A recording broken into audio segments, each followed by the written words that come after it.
Welcome to the podcast of the Public Education Foundation. I'm Zhan Okuda-Lim, resident fellow with the Leadership Institute in Nevada. Today I'm here with José Vilson, an educator from New York City who's with our Teacher Leader Academy. José, it's great to have you here. Thanks for having me.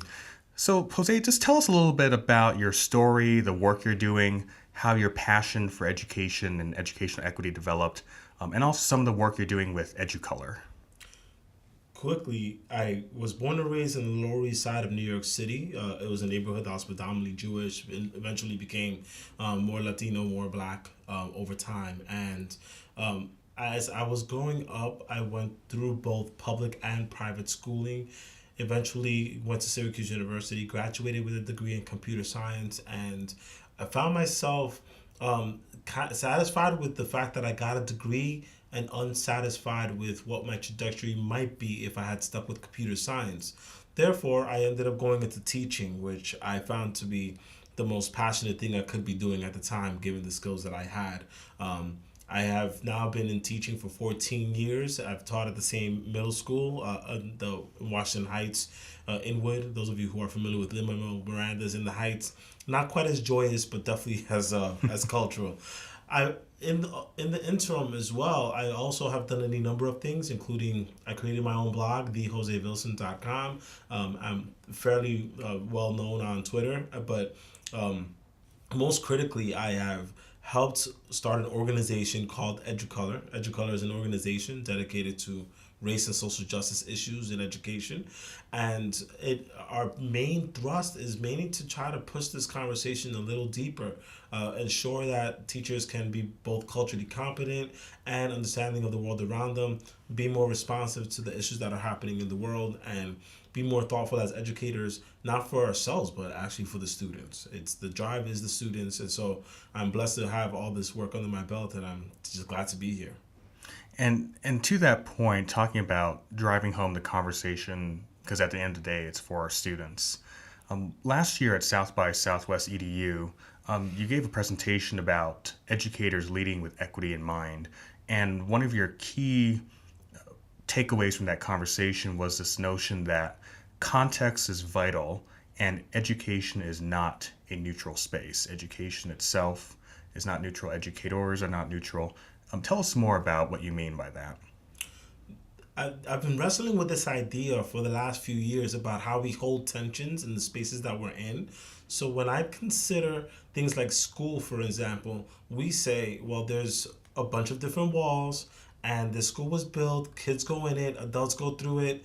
We have any number of processes that look like schooling, and we've decided that that's what schooling is going to look like for the foreseeable future, unless somebody decides to step in and change that whole paradigm. But even with all that, education is not neutral. We are human beings that have any number of values as we've come into spaces. We come from different sorts of neighborhoods. We come from different sorts of schools, economics. And so all of these things help inform why we got into the profession to begin with, and how we perceive the children that are in front of us, who we serve, how we perceive the communities that we work in. And so how we can say, for instance, that education is neutral, we can try our best, but at the end of the day, we are political agents of the state, because as it turns out, our country was founded on the idea that public education was vital. I mean, the founding fathers agreed on it. They disagreed on the ways and means, but they agreed that we should have a public education, and that is a political statement to say. Similarly, the ways that schools get funded and resourced are political elements. These are not by accident. So when we think about the ideas of common schools and how we're still struggling with issues of desegregation, how we're still struggling with equitable resource funding, how we're even struggling with what labels are attached to which students and how we perceive our students' humanity through those labels, all of those things assure that we are not neutral, regardless of how disengaged we try to make ourselves, or how objective we try to find ourselves. And in that presentation, because you were in Austin, you had done some research and you looked at the geographical Austin metropolitan area and all the different school districts that comprise that the greater Austin area. And you were talking about how one needs to question where are resources going, Where are students being assigned? Where are the staff? Where are the teachers? Tell us more about your observations there with that sort of school system.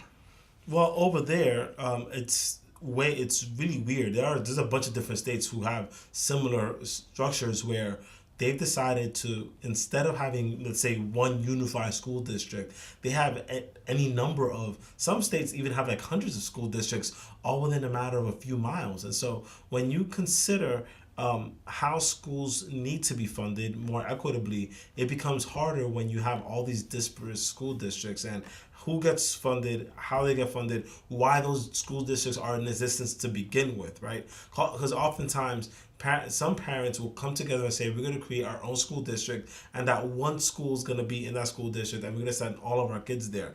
Other times, some people feel like, well, this other school district is not serving us, so we're going to create a couple of different schools and we're going to have autonomy with our own children, to the point where that becomes equitable gets really, really difficult, because if you have all these different visions for what our kids need and who they're going to serve, then that becomes even harder for them to have a real conversation about what every child deserves, not just what our specific child deserves. You teach in New York City, and New York City has one unified Department of Education, and yet segregation facing students is still rampant in the school system there. Even with a unified school system, what more can be done from teachers, from educators to address those issues at a system-wide level? That is a really good question. I think the work of Nicole Hannah-Jones has really highlighted a bunch of different things for us. We consider, for instance, that New York City and the North generally has serious issues when it comes to segregation, because for whatever reason in our country, we believe that all racism happened in the South. Meanwhile, the South, because of the things that happened, because of the policy that was instilled where people were forced to bus, forced to push, the South has some of the less segregated schools in the entire country, whereas a lot of the biggest segregation that you see happens in the North. So New York City is the capital of segregation, as it turns out. There's only 3 out of a possible, I want to say 400, 500 schools out there, if not more. Pardon me for not getting that, but there's maybe like 3 or 4 that actually match to some extent the demographics of the students that we all serve writ large. And that becomes even more problematic when you have other schools that model their business model on actual segregation. There are schools, for instance, that are charter schools that'll say, hey, these are the schools that are going to serve your black children, and we want all your black children from that school. And so you take that funding and you put it into that charter school, and that becomes an issue. There are other schools, like magnet schools, that say, we will take all your white children and we'll serve them this way too. The magnet schools originally were intended for voluntary integration. Yeah, and unfortunately, you even see segregation even within a school building. So in a place like Montclair, for instance, you have a building that looks like it matches the neighborhood that's around them, but then you have all the white children at the top floor in the honors program, and all you have the other children who are like either recently arrived, recent immigrants, or that have students with interrupted formal education on the bottom floor, and then everything else in between. And that happens, that it's rampant all across the country. So even places that you think, oh, they have it together, they may not necessarily have it together, and it's worth inspecting. And here in the Clark County School District, there has been a history of desegregation, integration, and an ongoing effort, especially with our new superintendent, Dr. Jesus Jara, to look at more equitable practices to serve our student population. Here we've had a history of busing. The Clark County School District was under a federal court desegregation order up until, I believe, the 1990s. And to this day, even though we are one unified school district, there are leaders in our community who question if there are equitable practices in terms of student assignment, teacher assignment, what resources are being sent to different schools in our one school district, whether you're a suburban or an inner city school.